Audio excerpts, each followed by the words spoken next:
యేసుక్రీస్తు దేవుని కుమారుడుగా భూలోకానికి వచ్చిన చివరికి మిగిలిన 12 మందితో అన్నాడు, నా కష్టాల్లో, నా బాధల్లో, నా ఎన్నో పరీక్షల్లో నాతో పాటు నిలిచిన వాళ్ళు మీరే.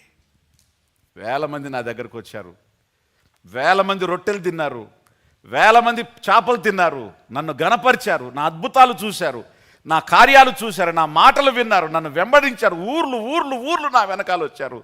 ఓ జై జై అని చెప్పి ఎంతోమంది ఏం చేశారు, ఈత మట్టలు, కొబ్బరి మట్టలు తీసుకొని జయధ్వానాలు పలికారు. ఒక్క స్థాయికి అందరూ వెళ్ళిపోయారు. మీరు వెళ్ళిపోతారా అని మిమ్మల్ని అడిగితే మీరేమన్నారు?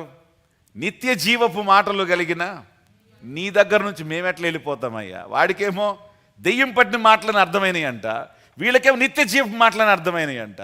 కాబట్టి నేను మీతో చెప్తున్నాను, నా తండ్రి నాకు రాజ్యం నియమించినప్పుడు నేను ఎలా సింహాసనం మీద కూర్చొని పరిపాలిస్తానో మీరు కూడా నాతో పాటు సింహాసనాల మీద కూర్చొని పరిపాలిస్తారు. ఆనందం కలుగజేసిన వారికి, సంతోషాన్ని కలుగజేసిన వారికి, ధైర్యాన్ని కలుగజేసిన వారికి, సంఘానికి కాపరికి కిరీటంగా ఉన్నవారికి, ఆనందం సంతోషంగా ఉన్నవారికి, ధైర్యము తృప్తి సంతోషంగా ఉన్నటువంటి వారు, మీరు యేసు ఏ ఆధిక్యత పొందుతాడో వీళ్ళు కూడా అదే ఆధిక్యతని పొందుతారు. కారణం, ఈ సంఘం నిలబడ్డానికి కారణం దేవుడే, కానీ మీరే ఈ సంఘానికి పిల్లర్లాగా ఉన్నారు. మీ సహకారం ద్వారానే కాపరి ధైర్యంగా బోధించగలిగాడు.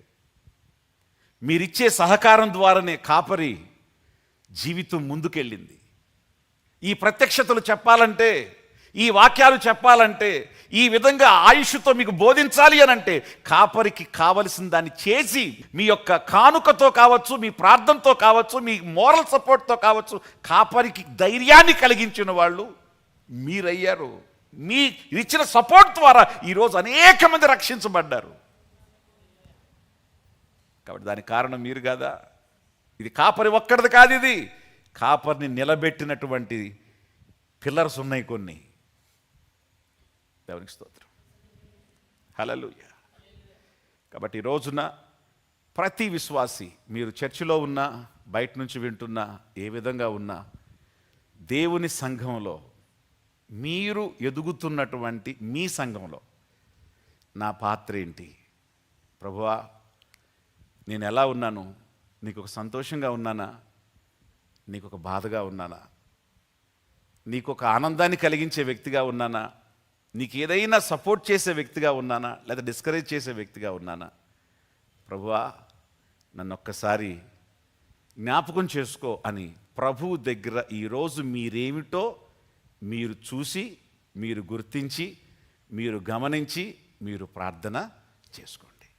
ఒకవేళ మార్కులాగా నేను సంఘానికి ఒక చేతకాని వాడిని, నేను చేయగలిగింది నేను చేయట్లేదు, నేను అవమానం తీసుకొచ్చాను, సంఘంలో నా లోపం ఉంది, నేను ఉంటున్నాను కానీ నాకు దేవుడు ఏం చేస్తున్నాడు అనుకుంటే దేవుడికి నేనేం చేస్తున్నాను అనే జ్ఞానం నాకు లేకుండా పోయింది అని మార్కులాగా నువ్వు మారు మనసు పొందిన వ్యక్తివైతే సంఘానికి నువ్వు ఖచ్చితంగా ప్రయోజనకరుడివే కానీ హానికరం కాదు.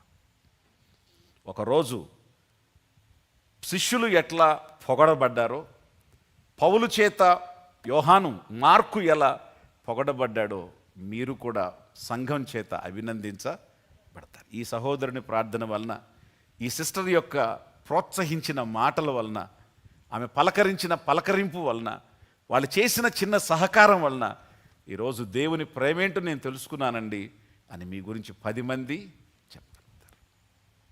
హల్లెలూయా.